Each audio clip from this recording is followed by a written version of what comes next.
Hey everyone, I'm Hannah, and today we're going to get into two different sections of toolkits. The first section, I'm going to go over two toolkits. So you're here for the first hour right now, going over the small maker processing toolkit, which also includes the how to get your product co-packed toolkit. Um, I'm really grateful to be able to put these toolkits together. I'm really grateful to the Northwest Rocky Mountain Regional Food Business Center, OCFSN, the Food Hub Network, because these are resources that I've been sort of collecting for years in little bits and pieces. And a few of them are actually from other projects that were also kind of federally funded. And I've been able to pull them all together and put them into a cohesive uh, program and toolkit for you all. And yeah, it's been a really beautiful experience for me because my journey has taken me from being a food manufacturer, starting out really small in farmers markets, growing that business. Got to even implement our HACCP program, and you'll see some of that information looped in here.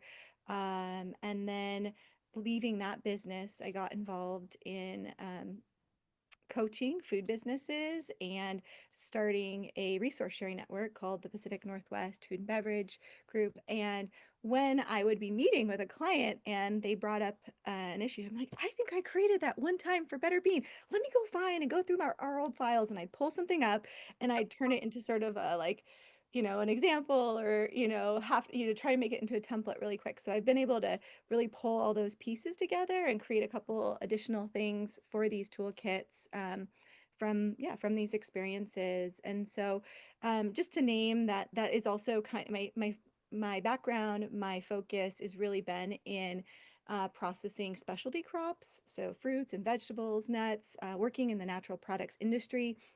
I have not had direct experience in dairy or meat processing, so that's really outside the scope of these toolkits. And then it is really focused on processing.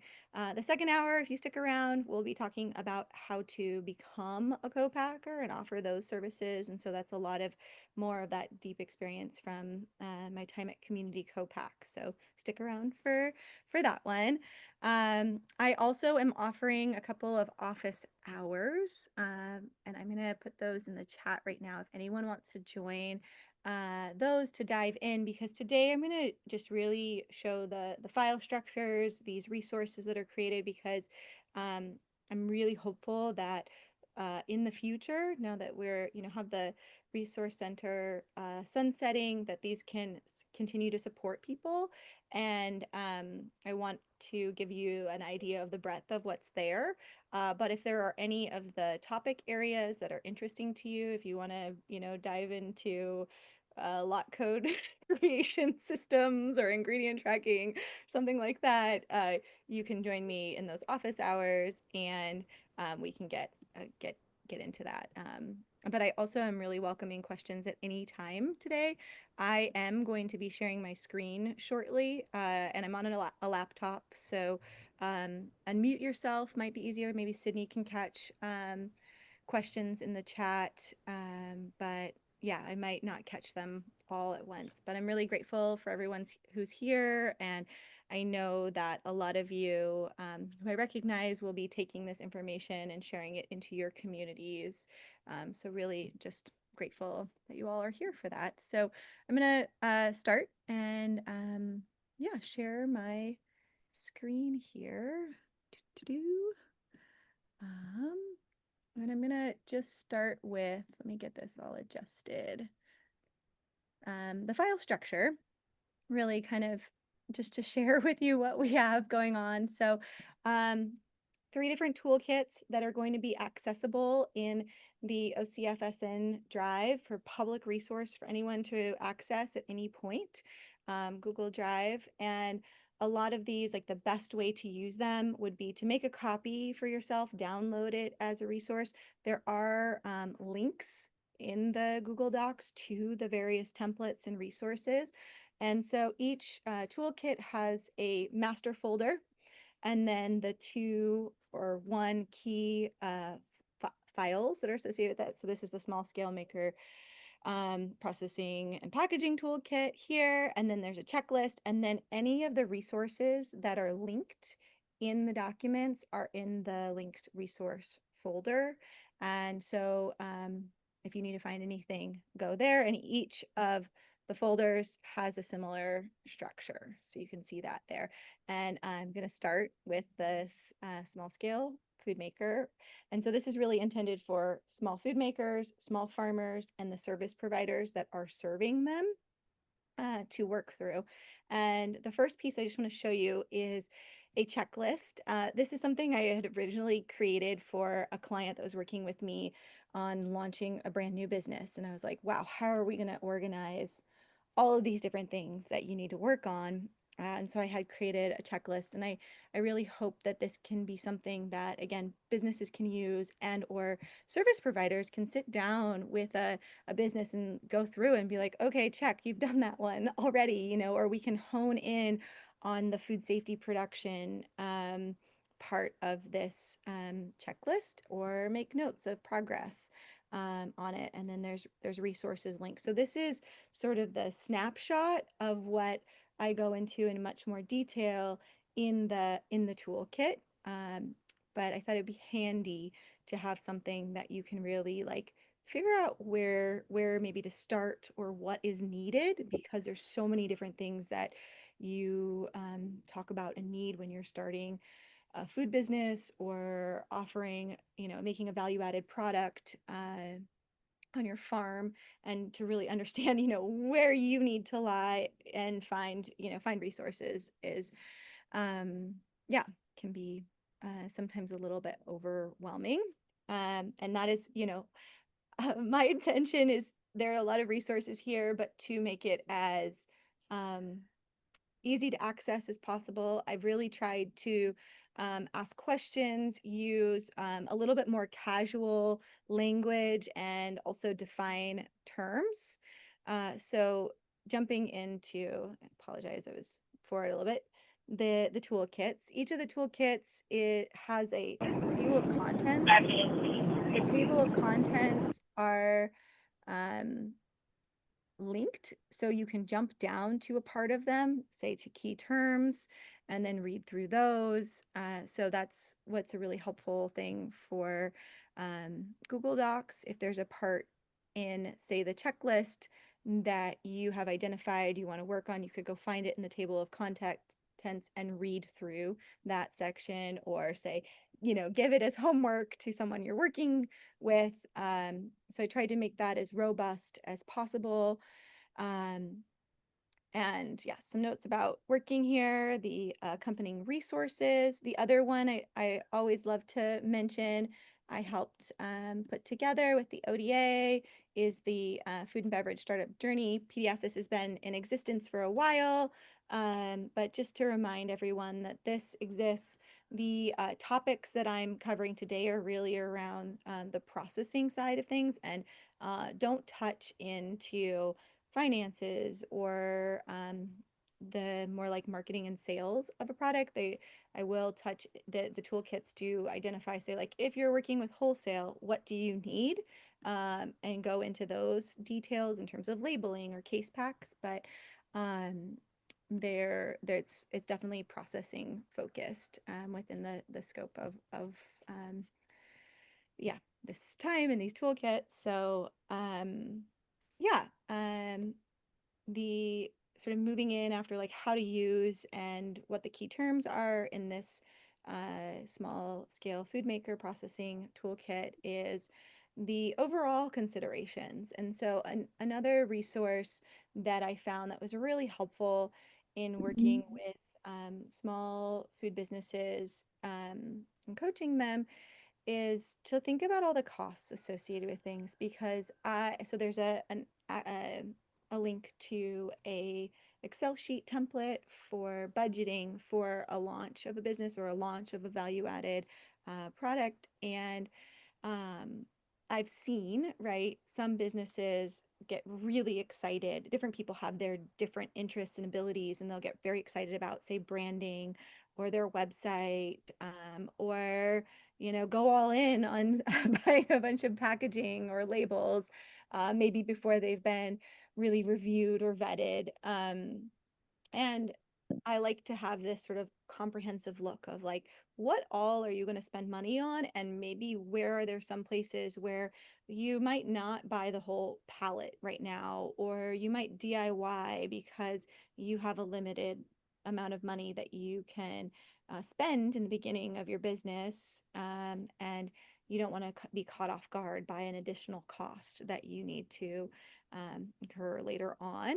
And yeah, essentially my kind of ulterior motive behind this is just to encourage people to, at the beginning of their businesses, think strategically about some of the places they might DIY things. That was definitely our approach to our business. Is we did outsource and, bring in consultants at times, but just in building a brand over so many years, even with investment funding and even with loans, we needed to be strategic around how we used our funds, because there are hard costs.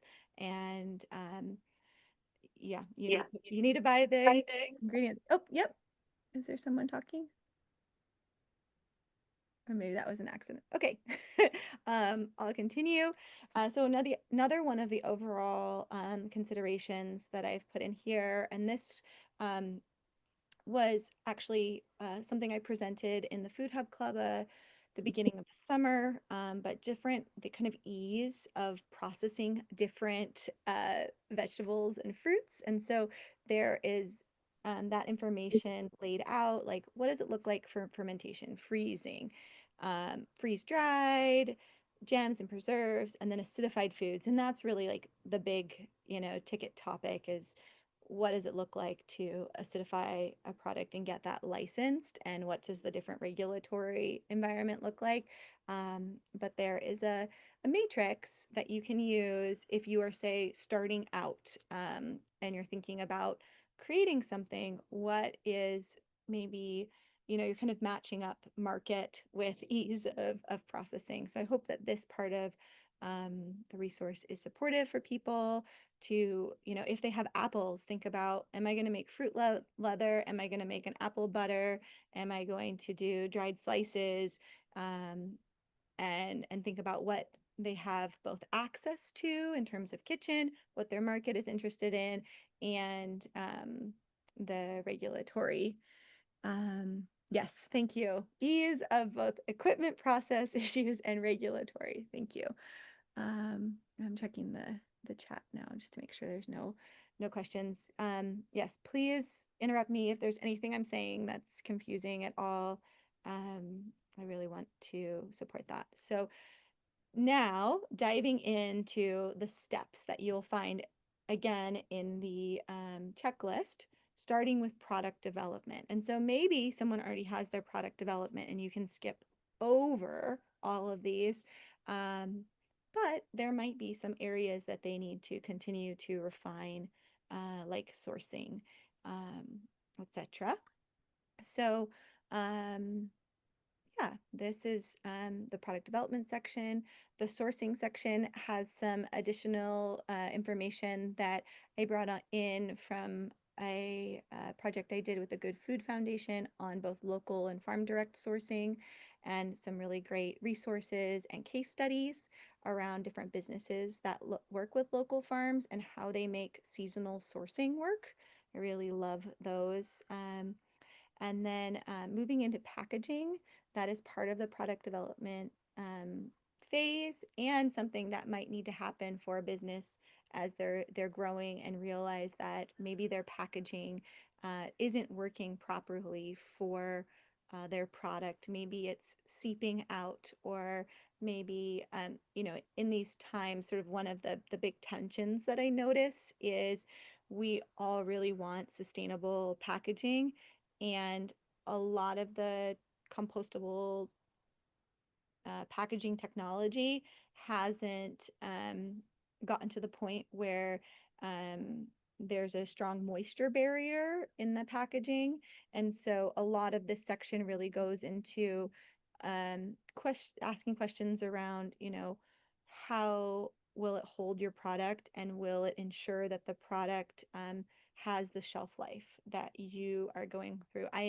An example, I met a really awesome new maker in a farmer's market recently up in Washington, and they are making these absolutely delicious, like chili oil crisp crackers, and they're in this like kind of just like a simple compostable film bag, and maybe that works for the farmers market, but if they want to take that into a grocery store, they're going to need to identify packaging that will make sure that that product doesn't take on moisture as it sits there or goes into someone's home. So in this section, there's sort of some questions around both like, how it holds and does it align with brand values, and then how it fits on the shelf as well. Um, there's also some surprise factors for people in packaging, might be if they're doing frozen or fresh, that packaging needs to be rated for those environments. So something to note there. Um, and then there are a lot of resources that I've put together on where to find packaging. So these are a bunch of different places to source packaging from in this section, um, from glass to paper. It's not exhaustive, but it was a lot that I've kind of gathered from various trade shows that I went to or businesses that we worked with at the Better Bean Company. Okay, and then next phase of product development is product testing. And this is getting into the weeds a little bit more. And if this ever feels overwhelming, we have the most amazing resource at the Food Innovation Center. They offer this testing for folks. They help with recipe refinement as well. These are sort of the three key things you might test your product for. And this really flows into and is important for those products that are jarred, canned, sauces, anything that could fall within being an acidified product that needs an approved process. So this is where it gets in the weeds a little bit. Acidified is a product that you're adding an acid to, like a vinegar, a lime or lemon, a citric acid, to get the pH low enough to make it shelf stable. And there is a heat process involved. And I am not a food scientist, and I am a real world business person that has, you know, done these things in business, but I always encourage everyone to get expert advice if they need to, but I also want to make available what resources are available. And so the Oregon Department of Agriculture has put together an amazing resource, and I've pasted a couple of the pages here from it of how to determine if your product is acidified, because it requires additional steps for licensing. And then what do you do if it is acidified? And so that's about the licensing steps. And then it goes into process authorities, who you may contact. These are different process authorities. These are the folks that you'll send your final process and packaged food to. They will test it for those qualities listed above, and then send it back to you with a process authority letter. Another form of testing is shelf life testing. This is something that in our business, we had a fresh, ready to eat product. So it was a heat process that we would do. We'd cool it down and then we'd sell it fresh. And we ended up sort of doing a DIY shelf life. I don't know if any of you have reached out. I mean, again, I love the Food Innovation Center. The shelf life test equipment that they have there and process is really expensive and not necessarily accessible to a small business or a small farmer. But shelf life is actually something that you, as the business owner, you will determine, and you might, and it's a little bit up in the air. It's not hard and strict. And for a lot of it, it actually has to do with quality, right? So that example of those crackers, maybe the crackers don't go bad in the fact that they are now not safe to eat, but maybe they lose their flavor or they get soft or yeah, or no longer crunchy. And then that's maybe when a maker would put that use by or best by date on their label. And this all relates to another section later on lot codes. So anyways, this gets into how you might, for your product, do a DIY shelf life. And it's not totally DIY because you need to send it to a lab that will test your product for pathogens, microbiology. That's really what is there mold forming in this product? And then maybe any of the chemical things like pH and water activity. But hopefully you will have taken those before when you're in the product development process. Different products need different tests.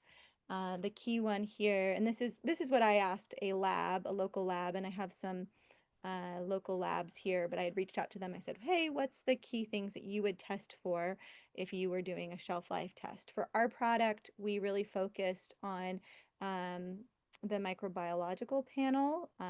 So is there yeast and mold forming in this product? Again, because it was fresh and it was degrading.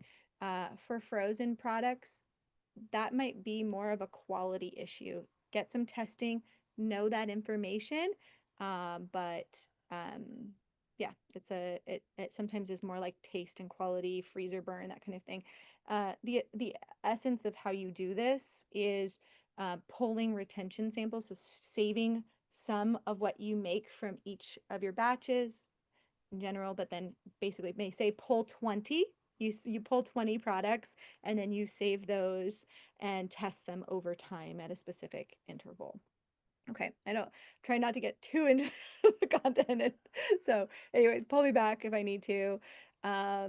Licensing is the next section here.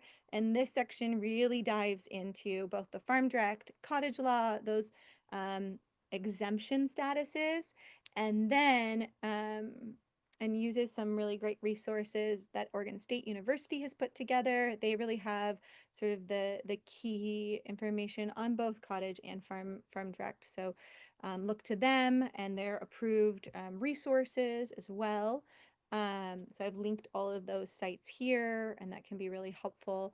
And then yeah, and then the ODA licensing and how to find your inspector as well.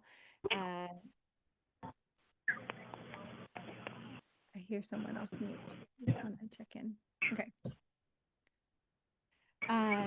The labeling section is next. And so this is a guide that I created actually when I was working with Community COPAC, and it was informed by the ODA abbreviated guide, just with some more details around and kind of trying to make it a little bit easier to read and engage with for businesses and updating the nutrition fact panels because the nutrition fact panel changed now a while ago, but I still see nutrition fact panels in the older format, and so you just need to look for like added sugars and these larger texts. But there's a whole checklist here of how to get your labels in compliance with the FDA. There's also information on when to get a UPC, but also the cottage food labeling requirements and the farm direct labeling requirements on both of those. And what I like to point out for the, a lot of nutrition fact panels, UPC codes, those are exempt, right? So at certain scales under 50,000, you don't need a nutrition fact panel, but it's recommended. And there is a resource here, Recipal. This is something I tell so many different businesses that you can get it created for you for free. So check it out. You just have to put in your formula, and then it will provide that for you. And I think it's really important to know here too that nutrition fact panels are they're created off of a database. So it's like uh, all the main nutrition fact panels that you see, unless that product has been tested, are just made out of a database of aggregated information of like how much nutrients does kale have, and if it has this much nutrients in this amount in your product. And so there's actually some really interesting lack of authentic information, especially if you're making something with really potent, locally grown ingredients that are, grown organically or with a lot of intention in soil health. And one thing that we found when we finally did pay to test our products that have beans sourced from Eastern Washington, that the protein and the fiber counts went up 1 gram per serving. It was pretty impressive, but those tests at that time were $500 per product and aren't really accessible when you're at a small maker place. So um, I just like to again remind everyone that they're from a database, and so you can get that and access that information rather readily. Um, but this is the whole label checklist. I see label errors rampant out in the world. So people can get away with it, right? They don't actually need to, they're not necessarily going to get recalled if they have a label issue. The one thing that is really important and the majority of recalls happen around is allergens. So allergens, undeclared allergens will cause a product to be recalled.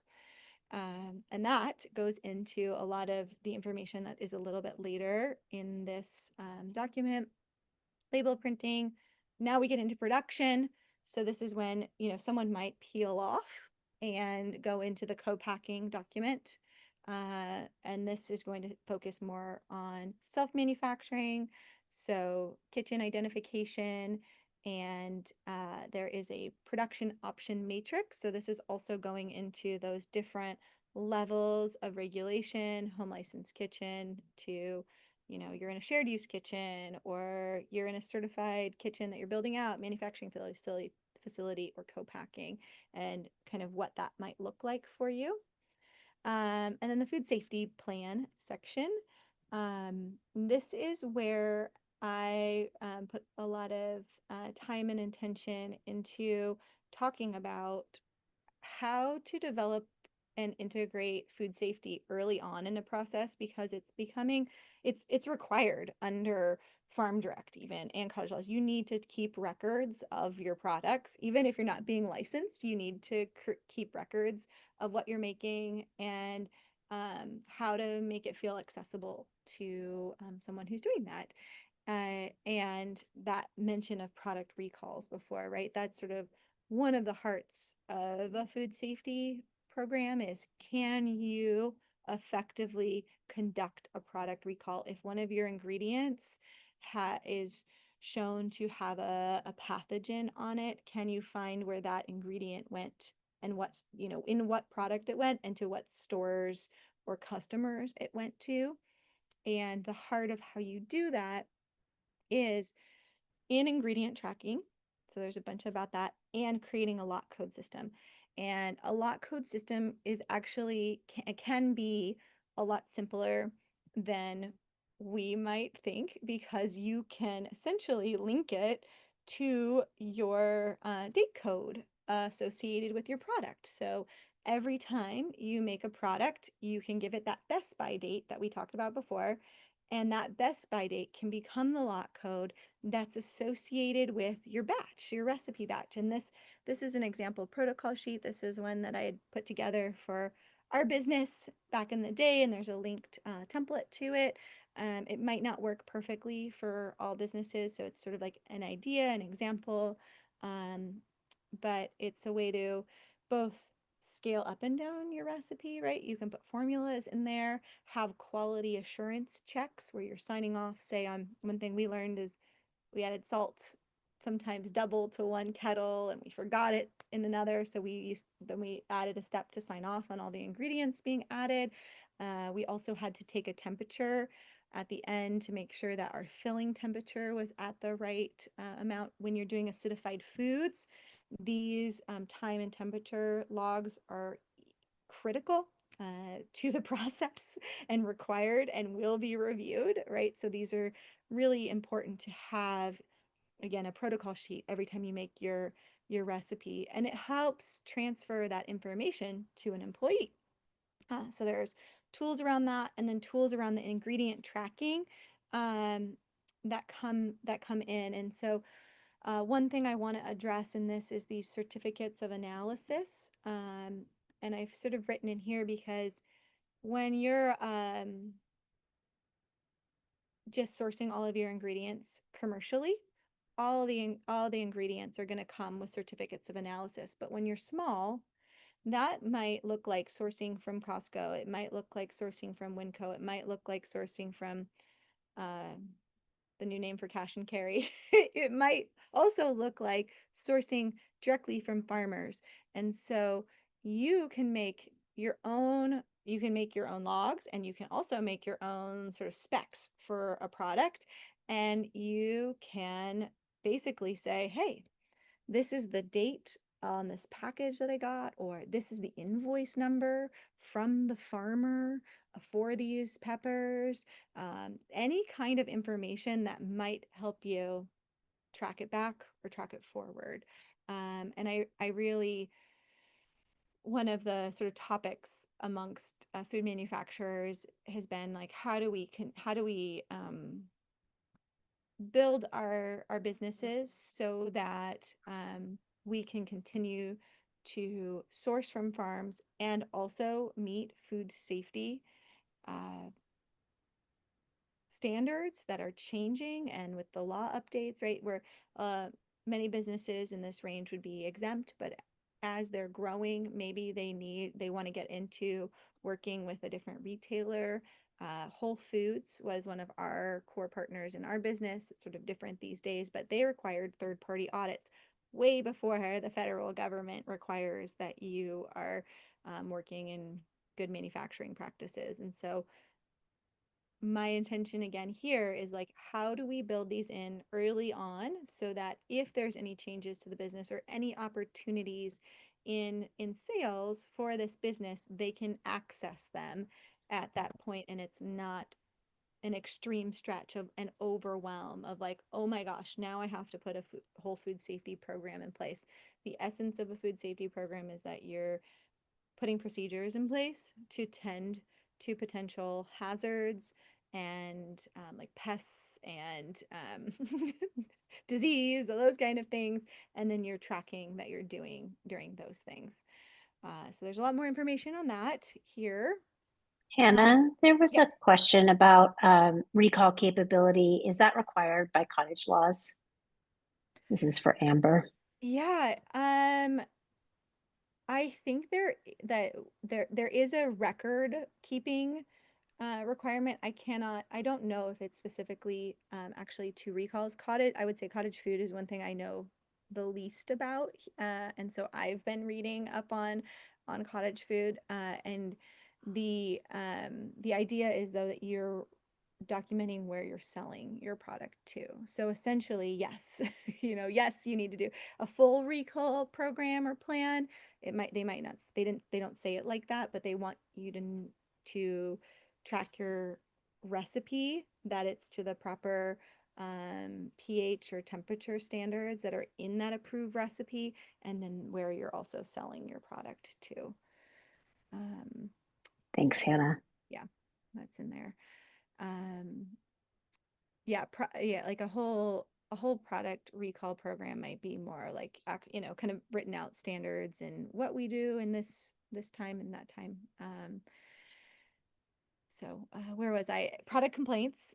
This is another thing that I have created a little, just very simple template for that I created for Community Co-Pack when we were working with a bunch of different businesses, and something that I was in charge of in our food safety program at Better Bean, because I was also the customer service person. And so um, it's really interesting, actually, right? Like I don't know, whenever I see something off with a product, I always tell a business because that is like really critically important information for them to know where something might be going wrong or in their process or in their ingredients or in their storage. And so I always encourage people to share that with a food business, right? Rather than just being like, this tastes weird and moving on, maybe give them that feedback. Hey, did you know that this coconut tastes rancid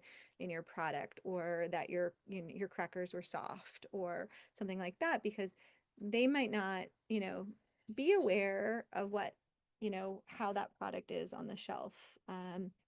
2 months later, or just the experience that someone's having. And it costs so much money to acquire customers for a business that if they lose them for an issue like this that's unknown to them, it could really hurt their business. A short story from our time at Better Bean is that we would fill our product hot and then cool it down within the approved time frame, and then move it into refrigeration. And at some point during our growth of our business, we installed more robust freezing system. So originally we would just roll the product on sheet racks into a refrigerator. But as we grew, we were able to roll them into what we call a blast freezer and get them down to temperature much faster. But if someone forgot, right, we didn't have like timers in place at the beginning when we implemented this new system. If someone forgot to pull the beans out at the appropriate time, they'd freeze. And we were like, oh, whatever, they froze. That's okay. Put them in the fridge, get them out to people. Well, we changed our packaging, and I received a phone call from a customer with a complaint. And he said, there is the weirdest thing happening that has been happening. Basically, like, we used to eat your beans multiple times a week, right? So it's a really good customer. We stopped eating them because we had this experience of mold on the top. We thought you must have changed this issue because you have this new packaging and there must not be this mold issue anymore. And in writing this complaint down in our tracking system and then going to see what the root cause of it is, that's what the process for a product complaint is.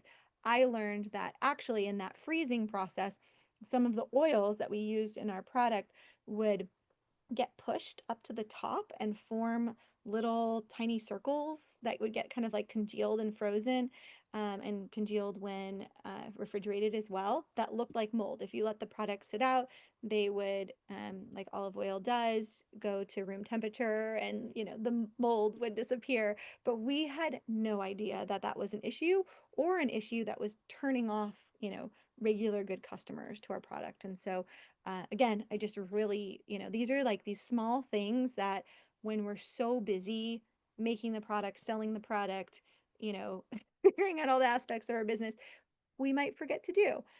So I just want to, share that advice and that resource to do it. And then kind of to wrap up the end of the toolkit, there's information on warehousing and shipping, and some information around packaging resources for shipping your product, and with the growth of e-commerce and the encouragement to test that out. And then around distribution, again, distribution is a really huge topic. What I'm focusing on here is the case packing, palletizing, so how to select a case pack size, and then also what it looks like to build a pallet for your product. And then also a little bit on sort of like gift boxes and standard boxes, and then also box label requirements. And then finally, another piece of tracking for a business is the bill of lading. I made a bill of lading template for one business sometime, and so of course had to throw it in here. Um, but this is actually another piece of a food safety program and plan, especially if your product has a requirement of being stored in a particular to a particular temperature, right? So at the top here, it's like frozen, refrigerated storage is required. And we would have to go temp the trucks to make sure that they were at the right degrees and have that signed off by the driver. This tool and really, doing a bill of lading, it's sort of the same thing as actually having a contract when you're doing work with somebody. It's having an agreement in place. The bill of lading is like, I did indeed send this product off to you. There's a lot of new businesses, right, that they're just so excited to get that big order out to a distributor, out to a retailer, out to a partner. And if anything were to go wrong, for insurance purposes or that distributor, you need to have proof that you sent it. Um, and yeah, and even, I mean, it gets crazier out there, like businesses actually having to put like temperature monitors in their pallets to ensure that the refrigerator isn't turned off halfway across the country, or putting in cameras at their receiving distribution to again confirm that they did indeed send that information. We have highly consolidated distribution as sort of a norm in our, if anyone's sort of jumping beyond their local marketplaces, there's a few distribution resources, but beyond that, there's some just key consolidated folks, and they are really big organizations with a lot of different moving parts, and so it is easy to lose product. And so again, just like, you need to make sure that you are covering, dotting your I's, crossing your T's, and making sure your stuff is um, kept safe. So, okay, this is it for this toolkit. I'm realizing I'm definitely going into things a little bit more detail than I said I would. The other toolkit that is associated with this one, a lot more straightforward, is how to get your product co-packed. It has a very similar um, layout as the other one, with a focus on co-packing, why you might want to co-pack or self-manufacture, how to know your business is ready for co-packing, what it looks like to launch with a co-packer. And so it's all about, again, that getting ready for co-packing here, and a readiness checklist, and then how to find and vet a co-packer. There's a lot of resources nationally, but also within our state and with the Oregon Department of Agriculture and their locator list. But my favorite, finding a co-packer in your backyard, how to reach out to them with email templates and what they're looking for, and then how to vet a co-packer with a very awesome expert resource by a food safety expert on vetting co-packers, what it looks like to onboard with a co-packer, then the legal agreements that you might see, the process of going through test runs, what it looks like and what it costs, and then that ongoing relationship management and forecasting for a co-packer. So that one is a lot more simple. Now I will pause and I will have time for questions at the end of this hour, and then we'll move into the Becoming a Co-Packer toolkit. I'll stop sharing, I think, for right now. I hope that was not too overwhelming. Is anybody overwhelmed? That was a lot of material. Do we have any questions on the material and or questions for Hannah on these topics? We've covered, I think, Hannah, everything that's in the chat, except for, oh, we got one from Karen about how much does a co-packer cost? Yeah, that's a great question. There are a few different costs associated with it. One is the sort of onboarding test run phase, and that can be, I want to say it's around like $5,000, but it can be from $0 if they think it's a really great opportunity and they're just not going to charge you for that because they're going to make it up in volume later, or up to $15,000 if you're, say, onboarding a lot of different types of SKUs. that's why I love and I emphasize that kind of like finding a co-packer in your backyard, working with someone who might be making a product that you want made, right? Or making something similar and they could apply their process to it. A lot of that document, I'm really, um, trying to pull people out of just finding a co-packer nationally and getting set up with them at really large minimum amounts, especially if they're new in business and they're, say, launching a product or just starting out. But the document really emphasizes spending that time to get to know your product first, know your costs first, because yeah, the second part of your question is then when you do a product run with that co-packer, you're paying for the cost of goods and then the co-packer's margin. And so if they have a minimum of 500 units, you're paying for 500 units of that product, probably per SKU, because you're going to have like 3 product SKUs. And so it can get expensive quickly. One of the identified sort of needs for some businesses is that funding to move into co-packing. Actually, yeah. Oh, great. We've got a co-packer here. This is awesome. So I love it. Thanks, Dan. Hey, Hannah, there was one other question, and I'm wondering if you can point us in the right direction. Yeah. Do you have any resources for where to find information about pricing as a co-packer, or is the answer you got to make a bunch of phone calls? Yeah, I haven't found a good resource that goes into the details of like lining out the cost of different people.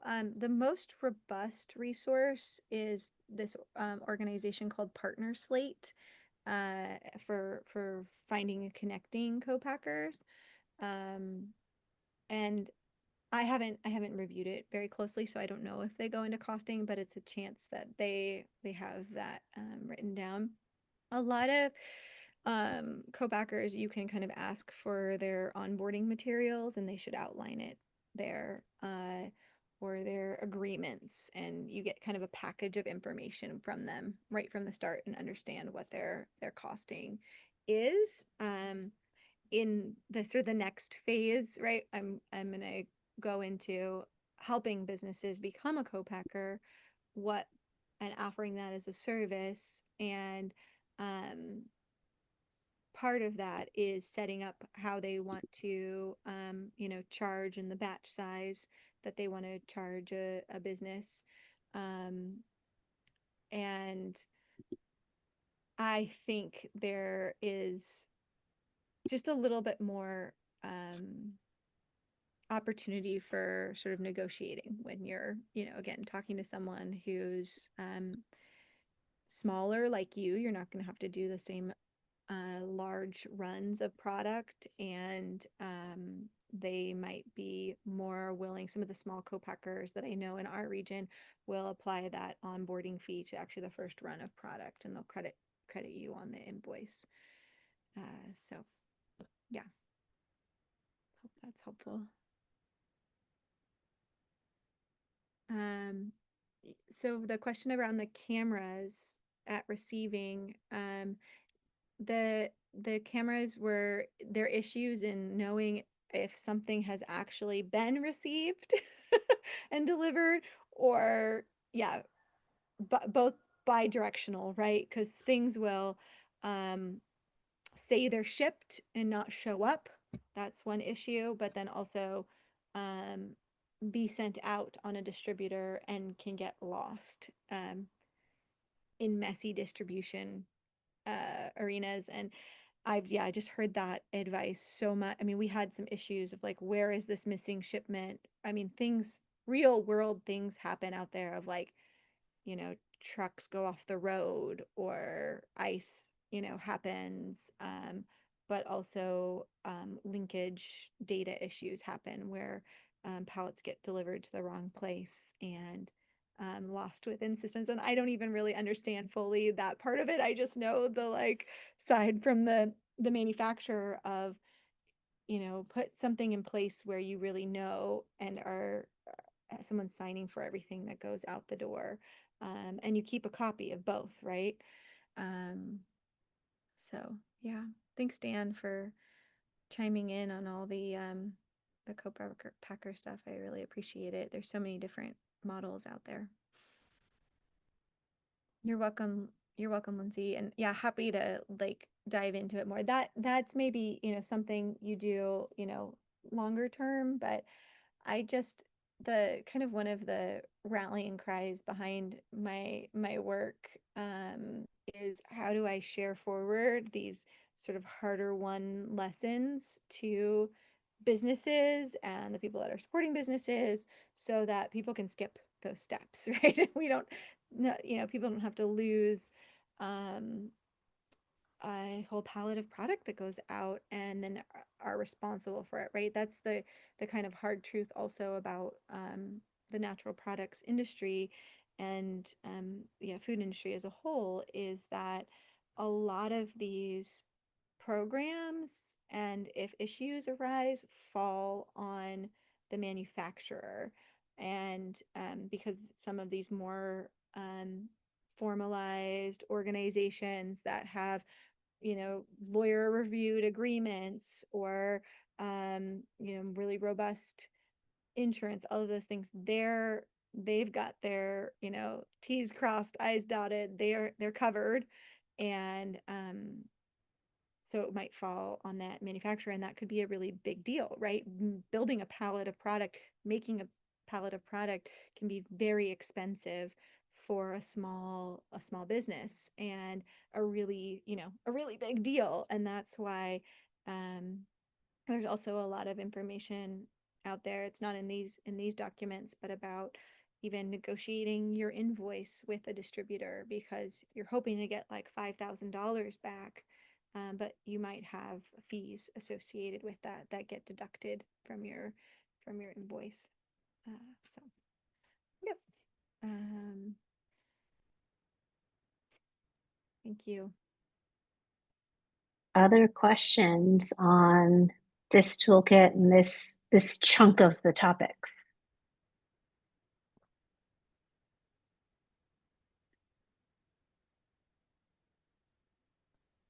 All right, I got one oh, more question.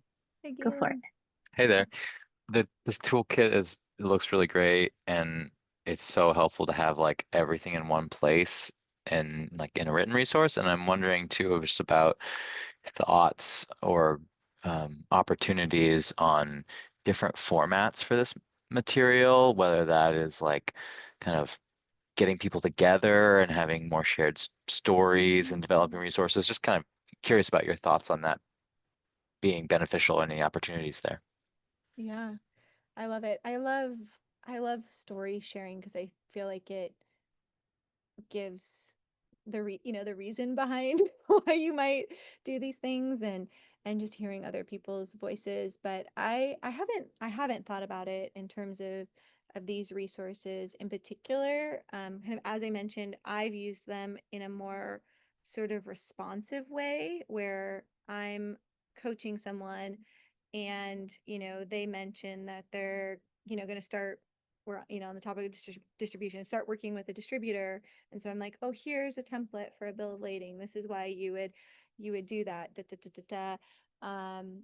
And so I hope that these items can be helpful in that regard with service providers that might be like identifying someone and their needs and what kind of phase they're moving through or why they would put a case pack together at all and that. But yeah, I might actually pass that question to Sydney a little bit more as well of what how she might see these. And a little bit Yeah, of the like thinking behind that is like I can imagine just sharing this resource with someone, it being overwhelming and kind Mm-hmm. of having some shutdown. Mm-hmm. yeah. I think that's certainly a legitimate I was going to say complaint because that's the phrase, but that's not the right word. But it's a legitimate point. The Food Hub Network had Hannah come on, I don't know, a month or so ago, and she started sharing some of these resources for us. I was like, holy cats, let's make a toolkit out of this so that we can get this into the public domain so that we can all use it as we need to. You know, a lot of our food hubs here in Oregon work directly with small food manufacturers.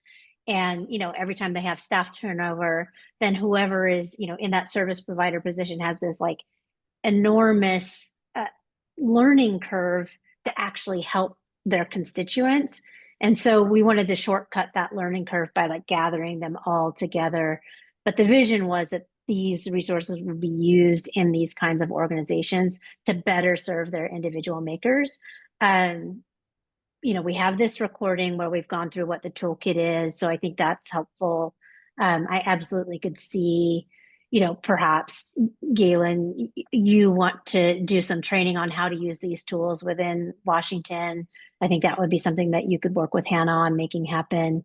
But the immediate push was around the closing of the regional food business centers and trying to push as much resourcing out as possible that was durable. And then we'll figure out how to better utilize them over time. Let's do it.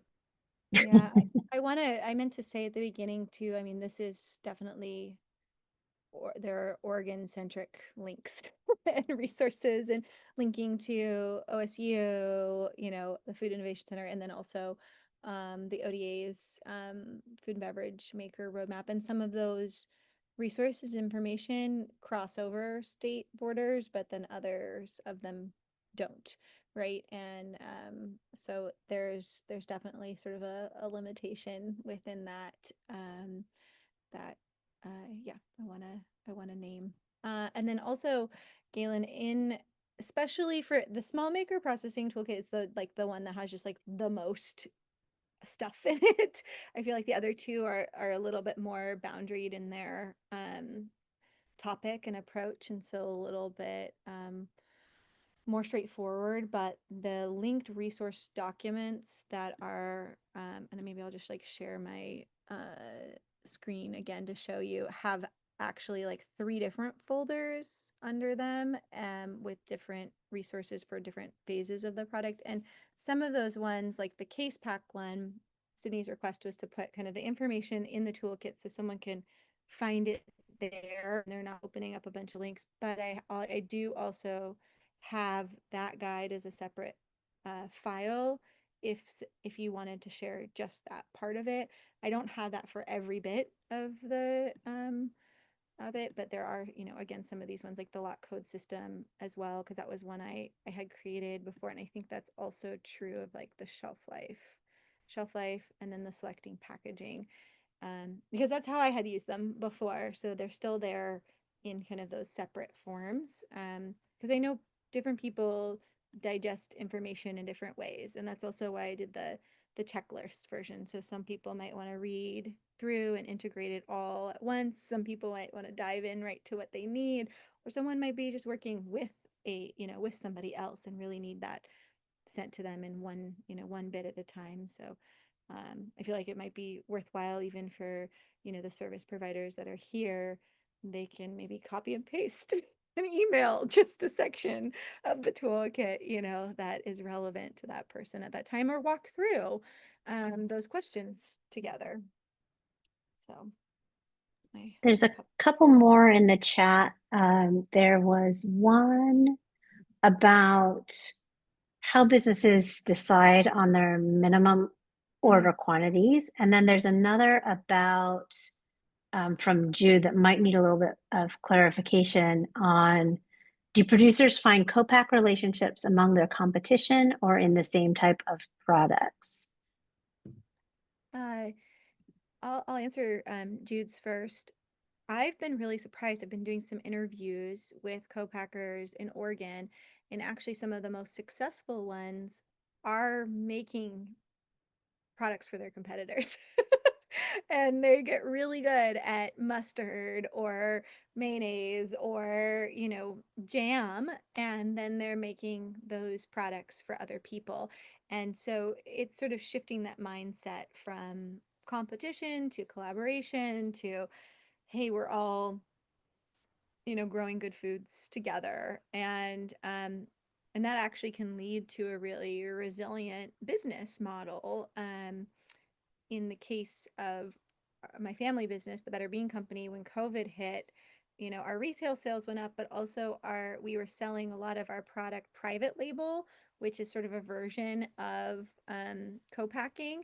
So it was our recipes sent to some meal kits, and those meal kits businesses shot way up, while some of our more like institutional sales dropped significantly. So it can help kind of balance things out.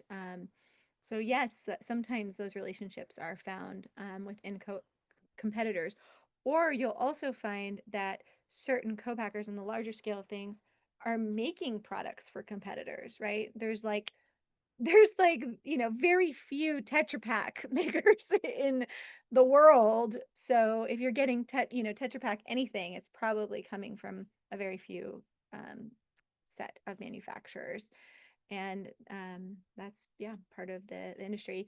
And then Katie's question of deciding kind of a minimum order quantity. Yeah, it's that's a really good question. And I think actually something that I had a hold on my calendar after this to like integrate anything that's missing. And that's something that I think I should have gone into a little bit more of setting a minimum, right? And that's sort of what a case pack is at the beginning stage for someone, is like you have to order by the case, because a lot of businesses, when they start wholesale into small retailers or mom and pop stores, or the cute store down the street, they might just sell their items by eaches, and then that business, for cash flow reasons, is only ordering two of them, and then you're going over there to deliver two of them, and then and so that's a point where you might say, actually, if I'm going to go through that effort of doing an invoice for you and delivering this product,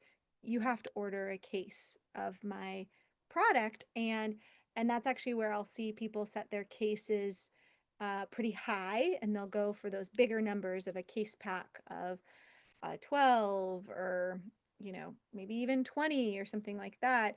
Something that I go into in the selecting a case pack document, and one of my original purposes of making it is that to inform people that later on, when you're growing your business into natural grocery, there is this assumption that you will give a retail either a free case or a half free case. So they're called free fills for selling into the store. And it's sort of like an exchange. Like, we give you a free case of our product, and that covers your cost. Like, selling that product covers the cost of you, the grocer, adding it, slotting it in and adding it to your grocery store shelves and printing those new tags.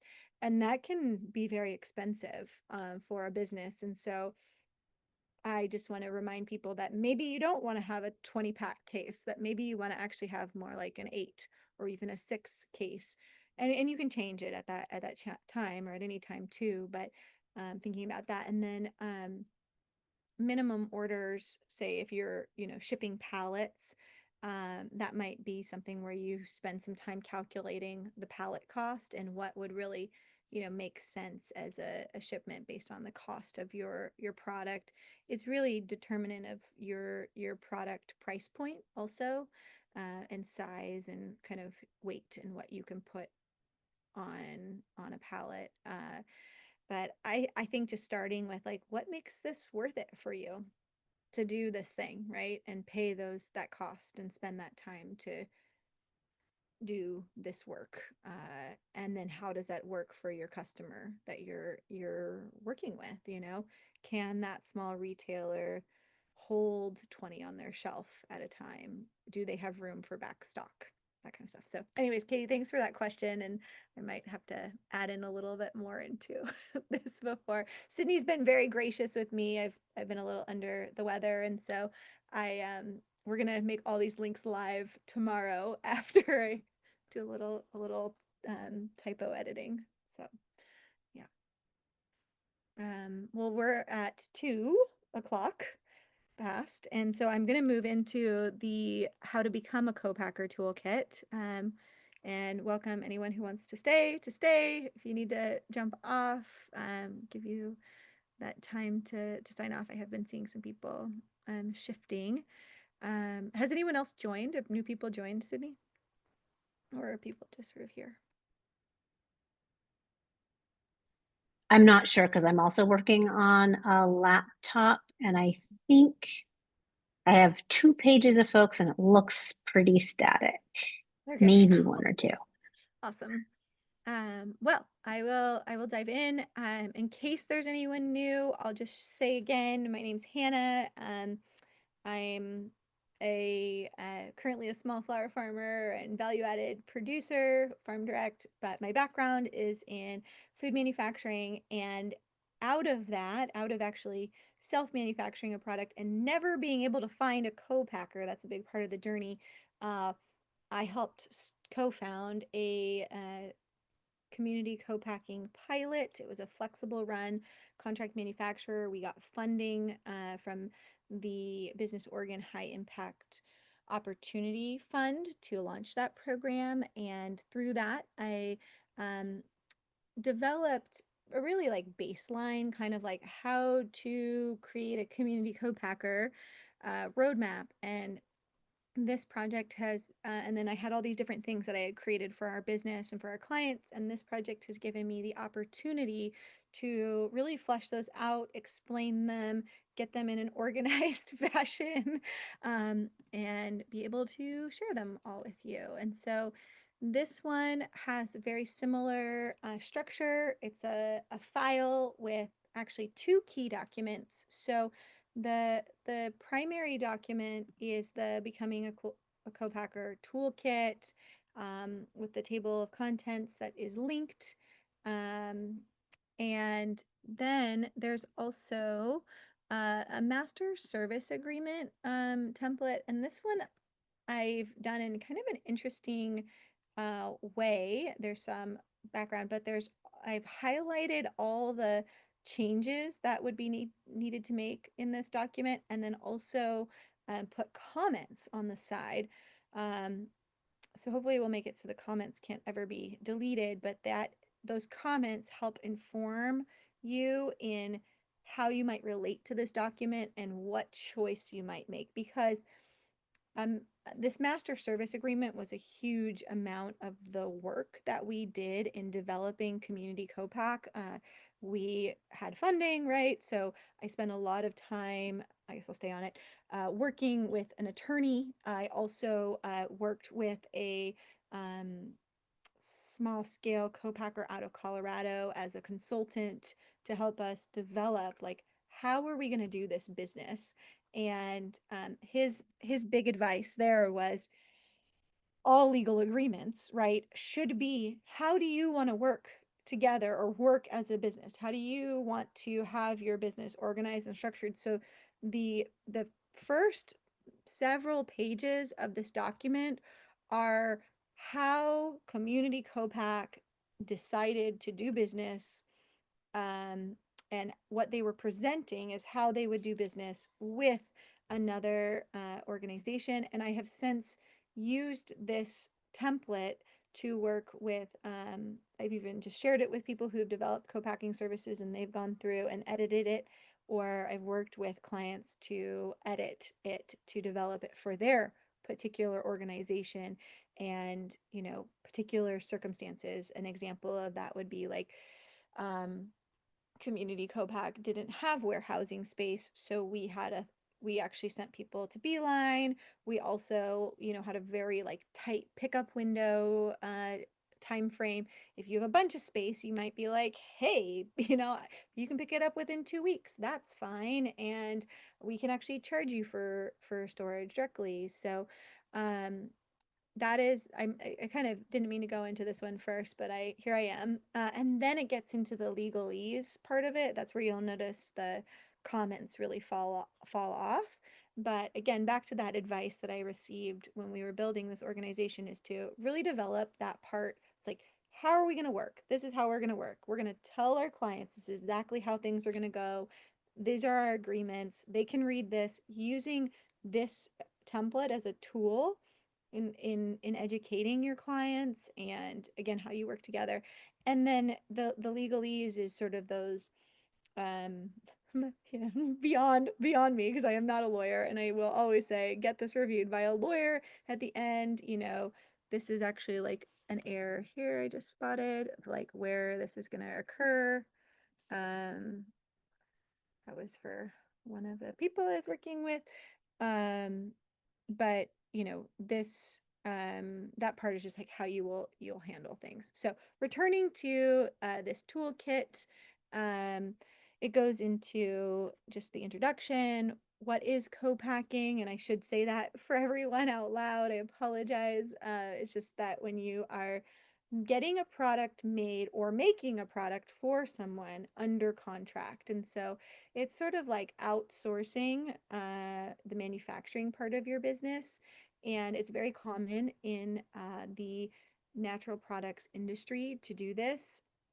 And the reason being is that accessing um, and developing those food safety programs that I was just talking about can be very expensive. A lot of, large manufacturers or even medium scale manufacturers have QA people on staff that they have to pay. And that might even be a reason why, like one of the local co-packers that works with honeys and tinctures, Mickleberry Gardens, they have a very robust CGMP program, and they have a QA person and a testing person on site. And because they're, and then they grew their business into a big warehouse, like they have extra capacity now. So they started taking on co-packing clients because they had already built out all these robust systems. But now their organization helps smaller businesses access those both food safety and quality certifications that they might have. So a co-packer might carry organic or non-GMO or gluten-free certifications that you can kind of like step into easily. That said, it's definitely not, not a silver bullet, and the getting your product co-pack toolkit says that very clearly. This doesn't just solve all your problems, and you have to really have a strong relationship with each other. So again, there's a bunch of key terms here, a little bit of background. I've put a case study to Community Co-pack in here to explain sort of the background and again, where a lot of this information is coming from.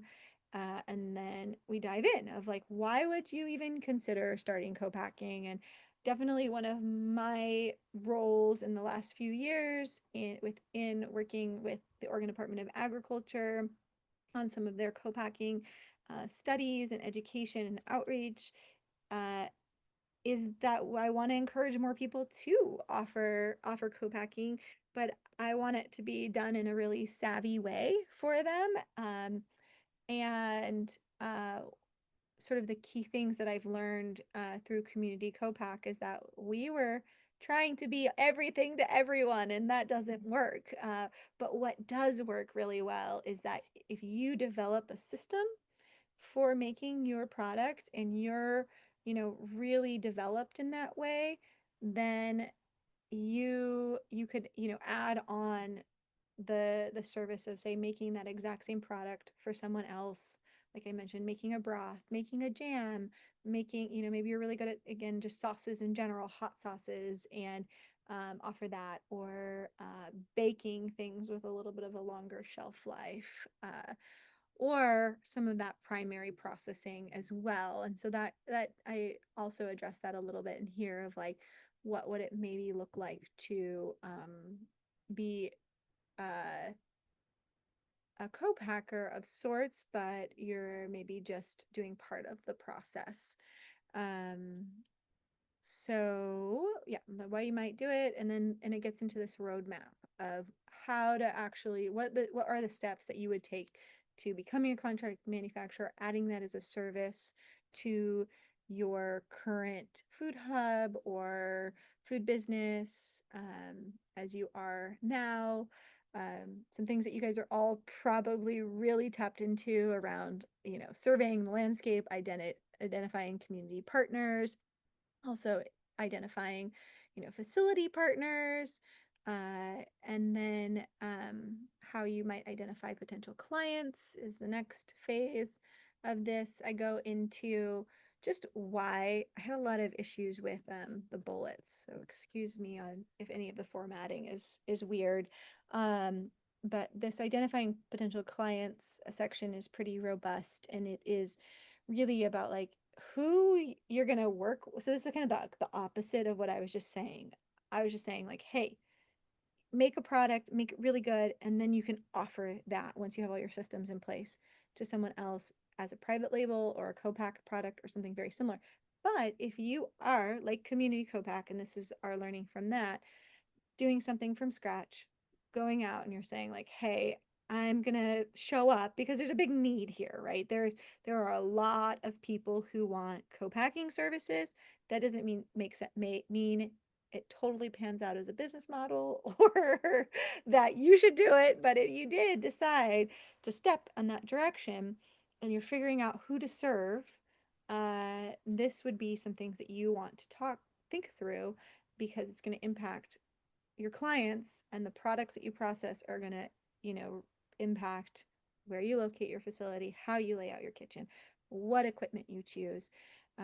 There's a list of potential equipment that you might use, your site selection and build out, the food safety aspect of it, the water systems, you know, the permitting, all of that. And so that's a section to really dive into if you are, yeah, considering taking on a new project. Um, I put the processing ease matrix in here, just to think about, you know, again, what has like higher um, regulations and kind of equipment needs, facility needs, and what have sort of lower needs, as an example.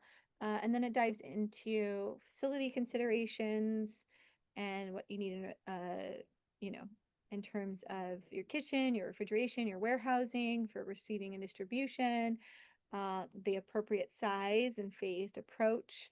That's a big one, even for a food business in general, right? Is, you know, not to go too big too fast, but really find the right size.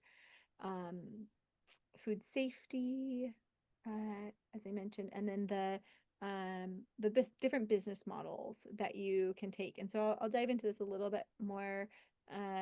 There's private label, which is what you really commonly see at a grocery store. And New Seasons, actually, in Oregon, has a really robust private label program. And they call out their partners. They say, hey, this strawberry, you know, preserve is made by Oregon fruit products. This pesto, this fresh pesto is made by Classic Foods. And actually, if you go check out all those products, you can then learn that all those businesses are doing co-packing of some sort. Um, Turnkey is the model where the co-packer is really doing it all. And they're sourcing for you. They might even be doing some distribution or fulfillment services for you. And so if you're thinking about this model, it might work really well. It's like, it's an easier yes for a client, right? To be like, yes, I want, so clients are looking for turnkey, but some of the issues or some of the things you might want to be aware of is that you're now also kind of cash flowing for that other business. You're buying their ingredients, you're buying their glass, packaging, and or whatever it is. Glass is just really expensive, so that pops to mind first. You're buying those things, and you know, are you sure that they're gonna use them all up?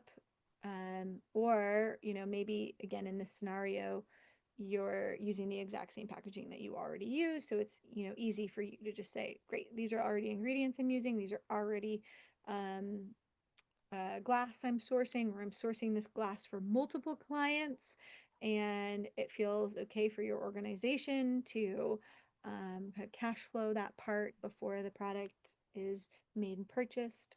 Um, but a lot of co-packers do take this turnkey model because it's um, what's in demand. It's an easier outsource, and they're in control, and that's actually another key piece. So that uh, advisor that I worked with at the beginning of Community Co-pack, he actually really advised for this model because of the food safety programs and the efficiencies of being in charge of ordering. And so when you're working with a small client, maybe they are at a trade show and they forget to order their ingredients to get to you in time, and then you have all your staff and everything paused because one ingredient didn't arrive in time. And so it can be really yeah, beneficial to be, have this model and be more in control of the supply chain.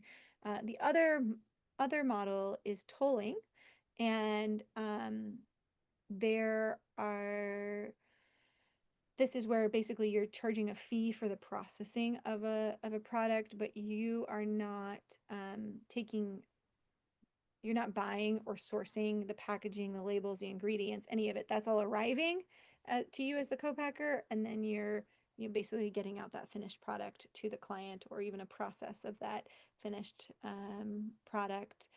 And if you have really strong, partners, or maybe you're a little bit more flexible, this is a great model for the cash flow piece of it. It's also a little bit more straightforward in terms of pricing. Uh, what's common within the turnkey model is that a co-packer will actually, when they're sourcing those ingredients and that packaging, they're getting a really good deal on them because they're buying them at bulk, and they'll actually charge a fee or like add a little bit of, cost to that product or that ingredient for the client, um, to cover their real business costs of, buying and sourcing that. But when for our take in community co-pack, right, we were like, we're not going to also charge people for ingredients, because our services are, it's already a little bit expensive at our smaller scale. I think the turnkey works really well at those larger scales, and yeah, where there's maybe very similar types of product being made and similar type of packaging being sourced. So this next section gets into the pricing. I would say we did not nail it, and I do not have like the best advice. And so this is, a way and a space that, you as a business owner or an organization need to really dive into. The businesses that are doing this the most successfully have a really good sense of their pricing for making that product and their systems already. And so they're very easily and clearly able to pass that on to the client with a margin. We had set a 25% margin. We were like, here's the cost of making this product, not ingredients or packaging. Here's the cost of us processing. Like, here's our staff cost, here's our facility cost. And then we put a 25% margin on that. And that didn't quite make the business model work. We still needed to seek funding. And there was also a lot of areas where we were inefficient. And so we were, saying there was a unit price to the client, but we weren't actually necessarily hitting those numbers. 35% was recommended by one of the businesses that took on co-packing. They went to that margin. But essentially that's sort of the pricing. Again, if you are doing the tolling method, for turnkey, there's also that process of considering, maybe putting packaging or ingredients more at market prices and what that might be, and then offering that client a unit price. The next bit is about communication and onboarding and how important that is. That's one of the key complaints about customers working with co-packers, and understandably, because co-packers are really busy humans, but that's a dynamic of like, how do you communicate? And so how do you make good systems for communication? We templated emails for response, and we also had someone dedicated to that, which was an additional cost in our organization. So this section goes into the client onboarding, prospecting, the interest form.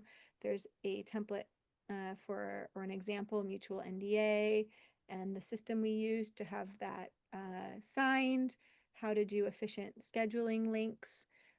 This is the example interest form here. We did an interest call and evaluation, and what we evaluated for in this list here to kind of assess the readiness of a client. And so from a business service provider standpoint, what we were doing at Community Co-Pack, I realized sort of, as a business coach, right? I had been kind of transitioned from working with Getting Your Recipe to Market to being Community Co-Pack. I was like, whoa, I'm doing a tremendous amount of like resource navigation for these people who are reaching out to us interested in co-packing, and they might not actually have their recipe and ratios yet. They're not at the stage where they're ready to work with a co-packer, but I can provide them a resource. And I found that to be really, yeah, I don't know, interesting and like surprising, because folks who didn't have business support, weren't looped into networks, any of that, reached out to us as a co-packer. And so even as like, I don't know, this is, I'm kind of gonna make a joke, but like as a front, you're like, I'm offering co-packing. But actually what you're doing is you're helping people navigate and grow their food businesses, as a service provider. It might be the next phase of the regional food business center. Anyways, just kidding. But these are things we look for, in talking to them. And then also, of course, like the product fit. And if it made sense for our co-packing and what we were offering. We had focused on like sauces, in that. And then if the client is a fit, we would if they are a fit, we would send them this intake form, and there's an example of that. If they were not a fit, we would send them those resources. We say, hey, you're not really ready yet, but here are some resources. Or there's a whole kind of example of emails that we would send them. So that's the intake form. We had a really robust intake form. I've also linked the intake form that was from the really amazing before their time Sweet Creek Foods, that did a lot of processing for farmers, and their intake was a lot just simpler and straightforward.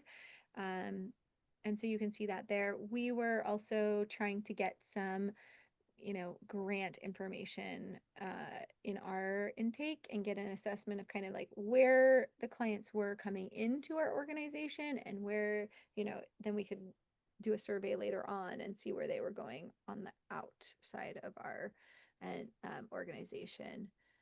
So that is again, a little bit more of a robust intake form. And then, yeah, file management. And then the other big part of kind of our file management and the process for our client was how they transitioned their formula to us. And it was a really sensitive area for some clients. Some clients, it was really easy and not a big deal. But we developed this document, which you have access to both get the ratioed recipe and also what their sourcing was, and collect information on the ingredients for the food safety program we were doing. We were a very small kitchen operation. We were operating in like, I'm kind of bad with like spatial numbers, but it was like 1,200 square feet or something like that. It was a red kitchen. Sydney, you'll know how big they are. But it was a very small space, but we did take the time to get a third party audit and work 1,500 square feet. Thank you so much. To get a third party audit and work with a food safety consultant, because that was important for the client base that we were working with at the time. They were looking for more wholesale opportunities. And so to be able to say, hey, my product is made in a facility that has a third party audit, basically meaning someone's coming and checking off your food safety program, was really important. So we emphasized that in the onboarding and in the information. Ultimately, customers became more in charge of a lot of these aspects in our model, but it was a really good like exercise for them to get all their ducks in a row and everything organized. The next section is on the master service agreement. That was part of the onboarding process. We would send it to people pretty early on. so that they knew what it would look like to work with us and the costs involved. So we had the costs on that master service agreement. Um, and so that is, again, a resource for you to think through how you're going to do business, ask yourself some questions, and then use it sort of as a living document. The next phase would be product development now. So this is if you're going to actually offer that service. Some co-packers do not offer product development at all. Some find a lot of their clients because they offer, their chefs, they're very savvy and they offer product development. And so that really supports the client in onboarding into co-packing. Or they have a lab, and in some of those cases, the co-packer might actually end up owning the recipe. And so that's something you would choose in your how you set up your business and put in the master service agreement. At Community Co-Pack, we emphasized that the client gets to own that information. But this is, again, kind of the baseline of what you would do in product development here, not going into too much detail, but just to actually say that this is a phase, and that and what we required at Community Co-Pack, and the majority of co-packers are really looking for, is actually that product development is complete. That's why the Food Innovation Center exists. That's why it is such a resource to people, because it helps do that product development phase. And then the co-packer will help with the commercialization of the product. So, and this is what commercialization means. And that means it's like really taking it from something that's benchtop that might be made in a lab or smaller equipment, and putting it into the larger equipment with ingredients sourced at scale, processed at scale, and put into a they're also creating like spec sheets, or organizing that documentation for a food safety plan.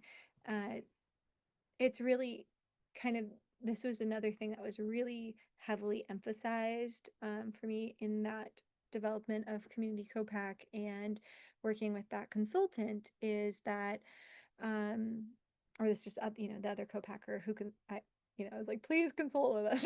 He's a great guy, because he had built a really great model to support a lot of different food entrepreneurs in Colorado, Kitchen Coop, and was that the commercialization process does take time too, and you can't say you have a product that's really ready for sale if you've just done the product development phase, because there are certain things that just don't scale the same way.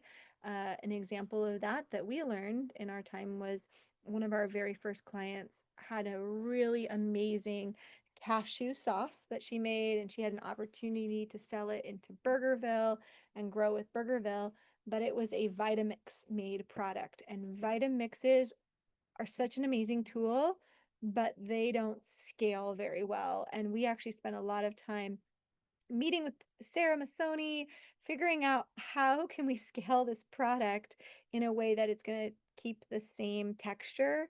And the equipment that we needed was too large a scale than what we could use in our kitchen. There's a shear mixer, like an inline shear mixer, and we just didn't have that level of processing. Moreover, it still didn't make the same end product quality, right? So that's the example of, okay, a fully commercialized product might not actually be what you thought it was if you were making it in your kitchen. And so to be prepared for those changes. A friend of mine in the food business who made this really amazing sauce switched co-packers during the time of her business, and she moved from a smaller scale co-packer to a larger scale co-packer that had an inline process, and she had to go through like 3 or 4 different test runs and change it and change it and change it, because in that larger scale co-packer system, she couldn't use quite the same fresh ingredients as she had before. And everything had to come in a certain way. And then just that scaled up equipment changed her process. And not all the ingredients scaled at the same rate. So that's sort of why I am skipping over this next set, but there's the importance of the test run process and doing that and setting up, you know, all of these information. So okay, back to where I am. This is an example specification sheet that I put in because just like the contract, one of the kind of issues that we came across several times at Community Copac was knowing that what we're making is to the specifications of the client. And so this one's a like a little overkill in that it's really developed of like what you might be looking for, and you're probably in your organization as a small operator not going to be testing for all of these things at once. But the beginning part is really important. Like, does the end product look reddish brown? This is barbecue sauce, right? Does it have a balanced flavor? Um, is it to the right viscosity? Any way you can write that down and put that really clearly in actually both the agreement, the master, like as an add-on to the master service agreement, or just have that really clear what the client's gonna support the working relationship and ensure that all the information is getting transferred.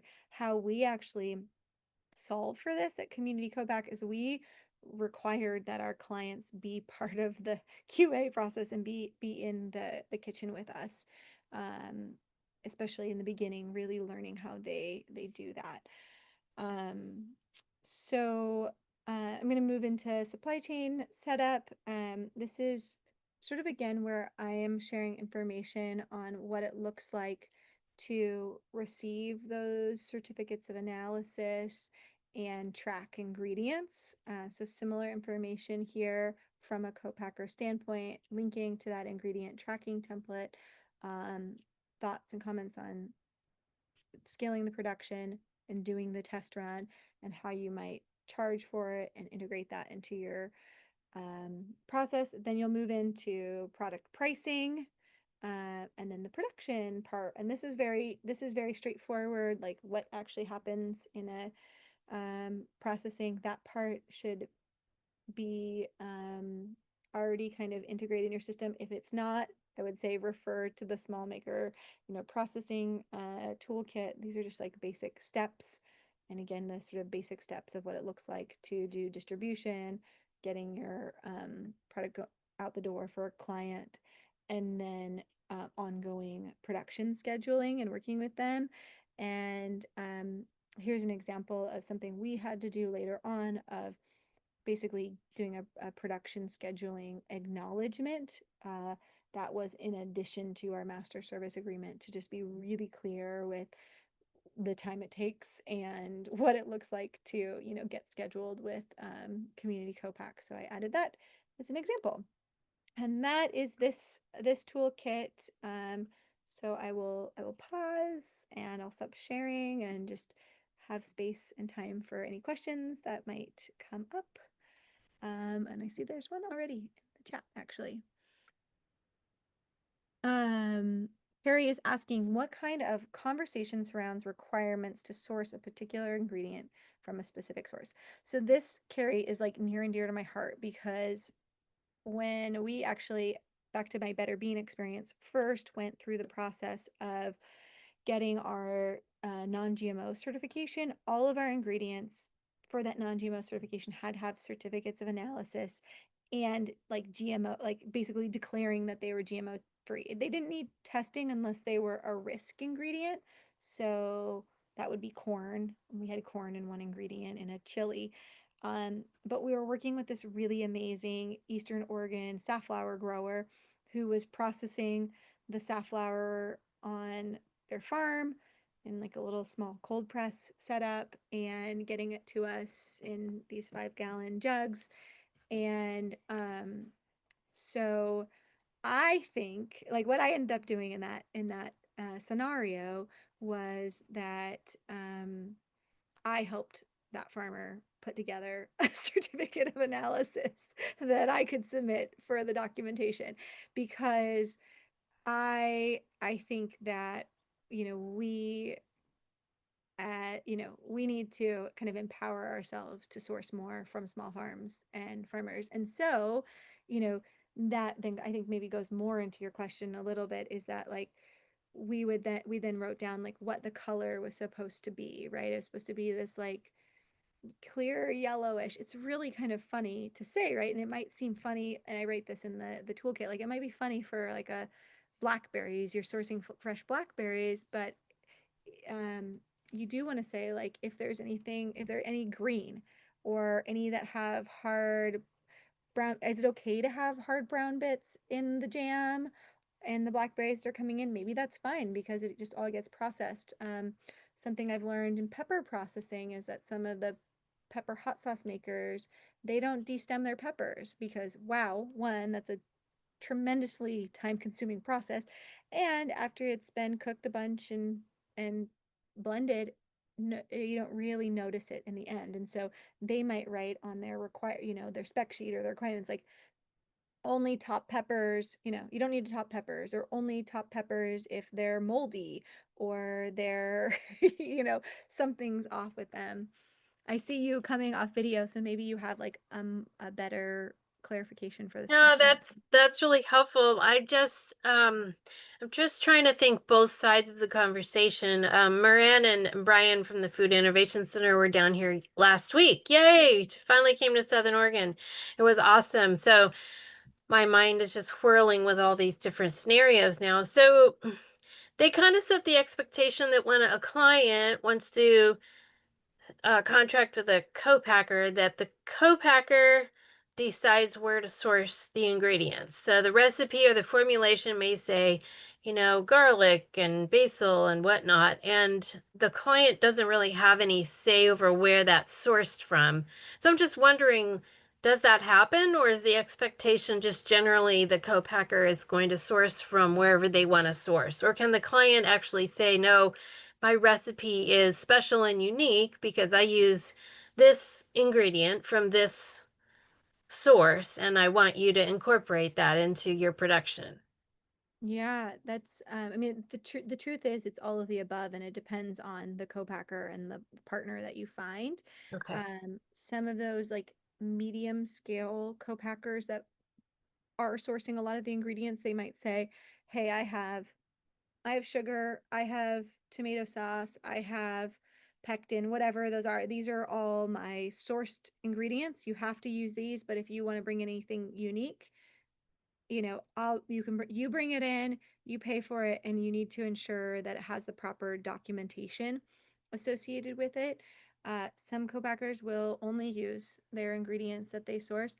And then some of the smaller scale ones that we have, Chef George, I actually need to call Conan in Vancouver and see if he's still operating. He was like building out a facility, but they're sort of smaller co-packers, and they're more willing to work with unique ingredients. I think that's also true if you're on the really like large growing side too, and you have a little bit more say. You're like, hey, actually, no, this ingredient's really important to what I'm doing, and I need to source this.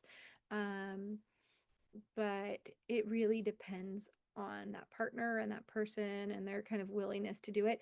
The other thing, and I've talked about this in Food Hub Club calls, they're kind of the reason I think you find that a lot of the co-packers are sourcing things, right, is that whole food safety plan. They have to have everything documented. They have to have all this information already input in a system, and they don't want to do that for new things.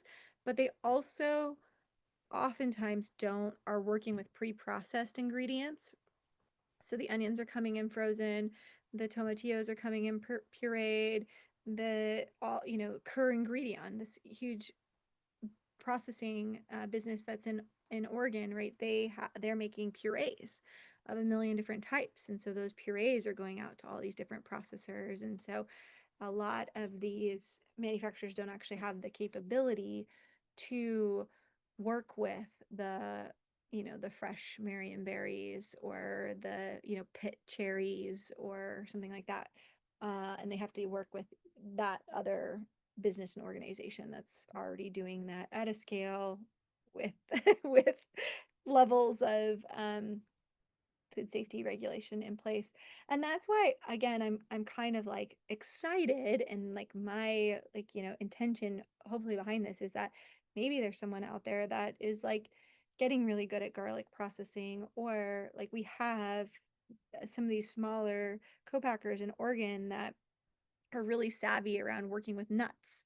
And they are, they're working with Oregon hazelnuts, and they'll work with other nuts. And oh, you have a garlic peeler now. You're going to be the one. You're going to be the one, Carrie. You're going to peel all the garlic for everyone and freeze dry it. But that, they can develop those processes and then offer it. I was really surprised in interviewing recently with both like Beaverton Foods and Barhite Specialty Foods. They're both making condiments, but they have really unique histories. In Beaverton Foods, like one of the only fresh things that they process is horseradish root, and that's because that's what they did in the beginning of their business, is they processed horseradish. Blah. And then Barhite, they work with locally grown and sourced mustard seed, and they can process that, right? And that's because that was kind of the history of their business. And as they scaled, everything else comes in, not in the same way. But anyways, I need a drink, and I'm on a high horse. Can I ask a question just because it might be too long to type into the chat? Hi, Please, I'm Kate. hi. I'm in Walla Walla. I'll turn my video on too. Hi, everybody. So I have a question about supplier verification programs, because it kind of is about a lot of this sourcing, and it kind of seems like you can support both farmers and the people sourcing the ingredients at the same time. And I've been looking for a standard for kind of like how you develop the supplier verification program, Yeah. but it seems kind of gray. So I was wondering if you could touch on that with just your own experience. Yeah, I mean, it's something very similar to, say, tracking an ingredient, but you're doing the same thing for that supplier. And so you're supposed to send them a questionnaire that they fill out, and you say, do you have a pest control program? Are you, are you licensed? What's your licensing? Are you following good manufacturing practices? Are you, and then there's sort of like all these different standards that is a little bit, beyond me. Again, I'm not a food safety expert or consultant, anything like that, but that they that require for, say, if it's produce or herbs, right? The Mickleberry Gardens, who I mentioned, they are actually have a little small room that they have to open up every herbal ingredient that comes in and test it before it enters their facility, to ensure that it's not bringing in um, contaminants, molds, different things like that. And so that's what the supplier verification is doing, is like, are you following these basic things? And you could create one. I have something I could send to you that Thank you. it's actually, I mean, it was developed for us at Community Co-Pack, and it is a little overwhelming, and I didn't find it to be the best resource. So I didn't, yeah, and it wasn't necessarily mine to share in this larger format, but I am kind of curious about, again, like, what would we do to create a supplier verification program? But maybe it is looking for more like things that we care about, like, how do you treat your employees? And, what practices are you using? Do you have, but then also it's mostly right around food safety standards and facility, and if they have all these various programs in place, pest management, the licensing. Yeah. All right. Thank you very much. Appreciate it. Yeah, totally.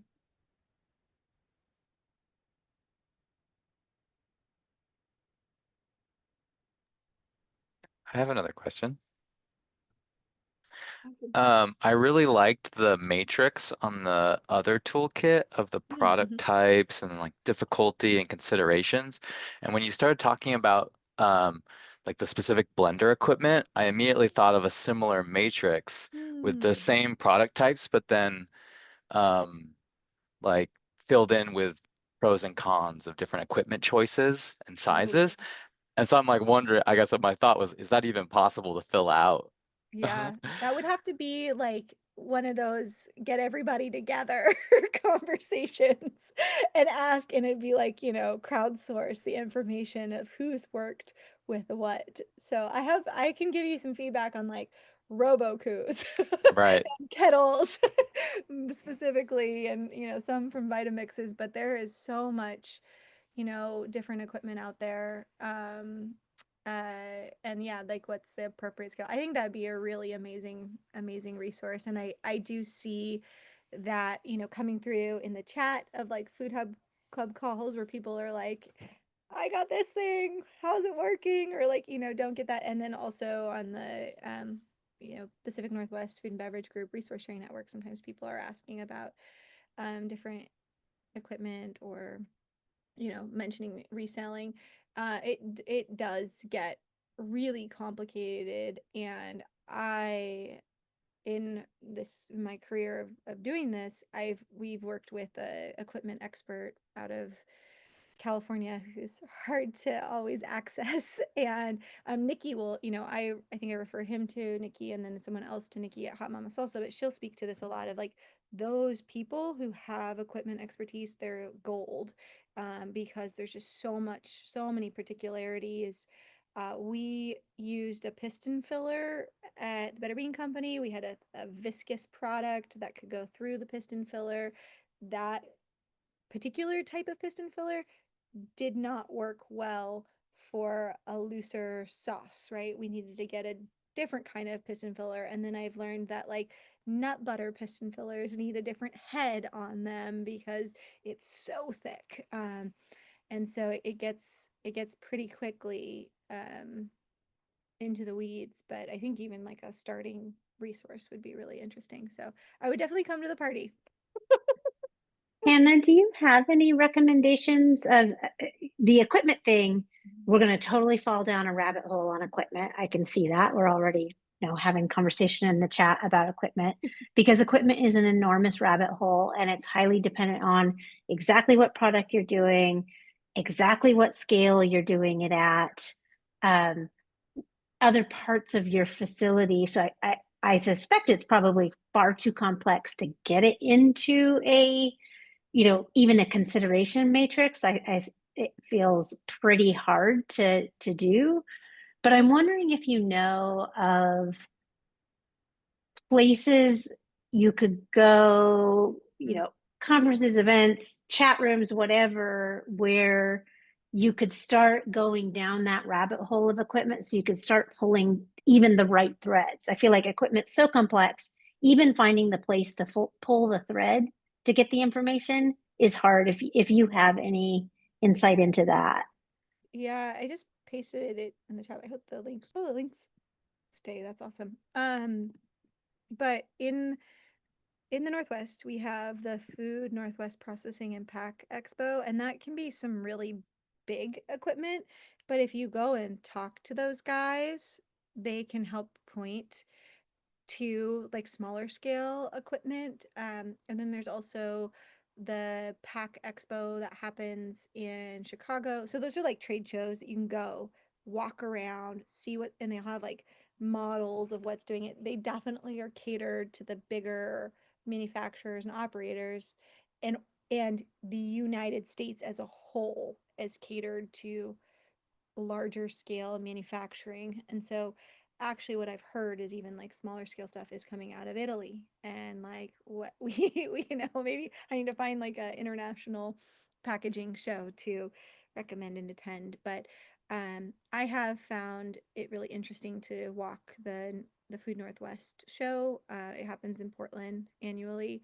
And then yeah, I think asking different makers and then reaching out to someone who might be making the same thing as you, there's sometimes tenderness around that, like I don't want to share this information, it was really hard one to come by, but some are more open and willing to share what equipment really works for them. And I think it's a big learning process, just along the way, and you kind of work with what scale at one point and then you grow into something bigger, there's a community conversation that we had in the Pacific Northwest Food and Beverage Group a couple of years ago, and it was about when to sort of add the line and when to add a piece of equipment, and really talking about when do you scale up to that next step. And I'm pretty sure I linked it on the checklist that was for the small scale processing maker, small scale maker processing toolkit. So that might be just something to like listen into, but it definitely, yeah, it definitely is so much of a a conversation to dive into. I love to ask fellow makers for tours, you know, and you just go kind of look and ask questions, and that's where I've gained a lot of my little insights here and there of asking questions from people. So yeah, hope that's helpful. Hey, Sue. Hi, Hannah. You've been an amazing resource, and I just want to just acknowledge the volunteer hours that you give back to the community. I'm Sue. I'm based in Central Oregon. I've been a longtime Portland resident, and I decided to start a brand new marinade and barbecue rub business for Asian-inspired flavors in Central Oregon, of all places, with very little commercial kitchen or co-man or co-packing options. So here I am trying to think about how do I even scale even before I really have gotten off the ground. I started in May and I've been testing my product and I've been selling out at every event that I've been going to. It's hard for me to tell if it's based on people just not having limited options in this region or what, but I know for me to actually have a business, I need a partner co-packing, co-manufacturing. So I'm kind of at this spot where I don't even know where to start. So I have two questions for you. One, I'm wondering if offline, if you would be open to having a conversation with me about how you got a facility started, because I'm trying to get that here in Central Oregon region. And then Awesome. two, if you can just share like what should I be looking for a successful co-man relationship? You know, what are some of the key kind of like points that I should be on the hunt for? Cool. I love that. I'll invite you to come to any of my office hours because that's what these are here for. And we can dive into the hose in the co-packer get your product co-packed document. There's actually some vetting aspects, and so it's sort of like, is it the appropriate scale, their responsiveness to you, what are their food safety systems like? You know, you can ask for a tour, you can ask to go visit and just see the culture, the vibe, the energy of it. That said, a lot of small businesses feel like, you know, they kind of just have to choose the option that they have and they don't get that much say the one person that was doing small scale spice co-packing is not, they shut down their line and totally went into a totally different field. And so for like rubs, that kind of thing, you're looking at our like main two spice suppliers in Oregon, KFK and Oregon Spice. Oregon Spice just like added different packaging capabilities, but the funny, you know, the kind of, you know, their sense of small scale is still pretty large. They're like, we're doing smaller options. It's like still really like, you know, 500-pound minimums, I think, something like that. Uh, but they're someone to look into for co-packing. And those are, you know, at that point, you know, they're a bigger organization and, you know, have a lot of systems in place. So you might need to like dive into the details of like, oh, are they really following their licensing and is this going to be made in a food safe way? You can, you know, probably trust that. It's some of those questions are maybe more relevant when you are working with someone smaller. And then in terms of setting up your own facility, that's very exciting. I have been following some news, and Sydney might be more tuned into this, but that there is a commercial kitchen facility getting going in Redmond. I don't know what kind of amenities they have or scale. my favorite example within the Food Hub world is Bohemia Food Hub, because their kitchen is more of a, processing kitchen scale versus a, I don't know, like a commercial kitchen for someone to do prep for a food truck or catering out of. They have, pallet racking and a warehouse space to move pallets around, and they have scaled equipment that are kettles and a rack oven for folks. And I know they do tours a lot, but that would be somewhere to check out and see. And they've also just kind of scaled up like at appropriate times as needed. Starting with raw warehouse space is what they did. One of the things in the, becoming a co-packer is list for yeah, thank you everyone. It is the top of the hour. Thanks, Sydney. But there is some lists around like what you might look for in a kitchen, and if you were to go into raw space, like having the things that can be really expensive, especially if you're making like a sauce, is so especially if you're making a sauce, is the hood system that's going to go over your kettles, which is required, and it needs like air ducts, and it can just be, yeah, really thousands of dollars. And then the floor drains and like digging floor drains. So if a facility had floor drains already, or upgraded three-phase electrical, or a hood system, those are like kind of these key pieces that you're like, sweet, or they have a refrigeration unit, that might be for someone else. But those those things that you'd have to like build and dig to get done, versus say, I mean, even electrical upgrade is sort of it feels a little bit more easeful than, depending where you are, of course, less easy if you don't have the capacity at all in a rural situation. But Yeah, thank you for all of that and the link to the office hours. I'll definitely yeah, follow okay, up. great. That sounds awesome. Yes, cut me off. Food grade walls, exactly. Thank you, Jude, for that. Like the wash down walls and ceilings. Anyways, those are in that list too, and I can help sort of point you to those different parts of the toolkit. I really appreciate everybody's feedback. I, see some more things that could be added, and just, yeah, really grateful for this time with everyone today. So thank you, thank you. Thank you everyone for joining us. Hannah, thank you. I'm sure your mouth is dry and you're exhausted by now. That was a tremendous amount of content. Please, please, please sign up for office hours if you have any more questions, or if you want some more time one-on-one with Hannah. That's what it's there for. Sue, I pointed you to Cultivate Bend. If you're not already connected with them, definitely connect with them. You'll find lots of folks who have already walked this path who can help you. All right, y'all. Thanks again. Until next time. Bye. Thank you.